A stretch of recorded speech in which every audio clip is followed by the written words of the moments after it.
উনি বলেছেন যে 80% ছাত্রলীগ হতেই পারে, ওদের রিক্রুটমেন্ট ওদের গভর্নমেন্ট ছিল, কিন্তু সে ছাত্রলীগের রাজনীতি করেছে ঠিক, কিন্তু তাকে চাকরির সময় একটা অথ করতে হয়েছে, একটা শপথ করতে হয়েছে।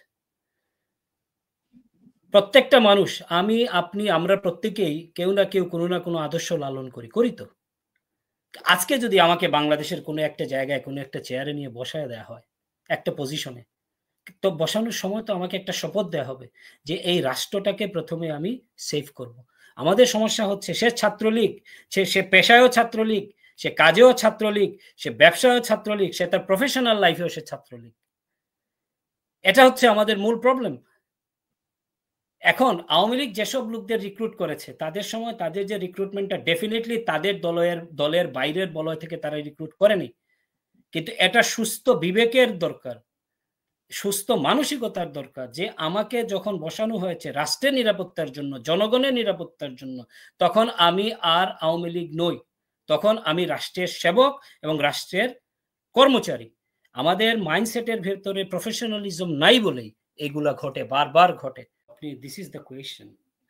এখন প্রশ্নটা হচ্ছে যে দলীয় নিয়োগ কি দলীয় পরিচয়ে যোগ্যতাবিহীন নিয়োগ, না একজন লোক দল করে তার যোগ্যতাও আছে সে চাকরি পেয়েছে, কোনটা?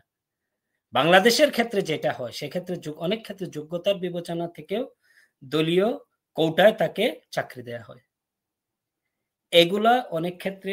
তবে নিয়োগের ক্ষেত্রে যেটা হয় মিনিমাম একটা যোগ্যতা আপনাকে কোয়ালিফাই করে তারপর চাকরিতে আসতে হয়। আমার কাছে, আমি আপনার আগের প্রশ্নটাই যদি ফিরে যাই, আমার কাছে মনে হচ্ছে একটা কাজ অবশ্য গভর্নমেন্ট করতে পারে, সেটা হচ্ছে যে গভর্নমেন্ট যদি আগের যে নিয়োগগুলো হয়েছে তাদের নিয়োগ প্রক্রিয়া, তাদের নিয়োগের কোয়ালিফিকেশন, এগুলা যাচাই বাছাই করতে পারে, করে বিলো স্ট্যান্ডার্ড যারা আছে, যারা কোয়ালিফাই করতে পারে না, এই ধরনের যদি কোনো নিয়োগ থাকে, যেমন মুক্তিযোদ্ধা কোটায় অনেকগুলো নিয়োগ হয়েছে, যেটা নিয়ে আজকে এতদূর পর্যন্ত বাংলাদেশ আসলো।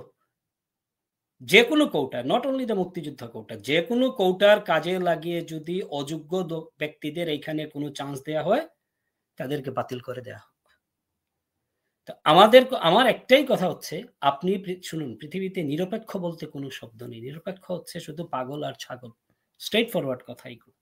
প্রত্যেকটা মানুষ তার ভেতরে নিজস্ব একটা সত্তাকে লালন করে, কিন্তু আপনি দেখেন আমরা যারা এই দেশে আছি, কাজ করি, আমরা বিভিন্ন আদর্শ লালন করি, আপনি করেন, আমি করি, কিন্তু আমরা যখন প্রফেশনাল স্ট্যান্ডার্ড মেনটেন করি, এই দেশে যদি একটা গভর্নমেন্ট অফিসে কেউ যায়, গভর্নমেন্ট অফিসার কি তাকে জিজ্ঞেস করে, কিংবা পুলিশ স্টেশন জিজ্ঞেস করে আপনি লেবাল পার্টি করেন না কনজারভেটিভ পার্টি করেন? এটা হচ্ছে প্রফেশনালি আপনি কিভাবে আপনার সার্ভিস এজেন্সিগুলোকে বিল্ড আপ করছেন, এটা ডিপেন্ড করে তাদের প্রফেশনালিজমের উপর।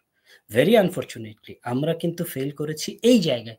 গত 53 বছর আমাদের সার্ভিস সেক্টরে, সেবা খাতে যেসব লোকেরা চাকরি করেছেন তাদের ভিতরে প্রফেশনাল মোরালিজম, প্রফেশনাল এথিক্স গুলো গড়ে ওঠে নাই, এবং প্রফেশনাল এথিক্স গড়ে না ওঠার কারণেই আমরা যেটা করি সেটা হচ্ছে আমরা দলকানা সিদ্ধান্ত দিই, চেয়ারে বসার পরেও দলকানা সিদ্ধান্ত দিই।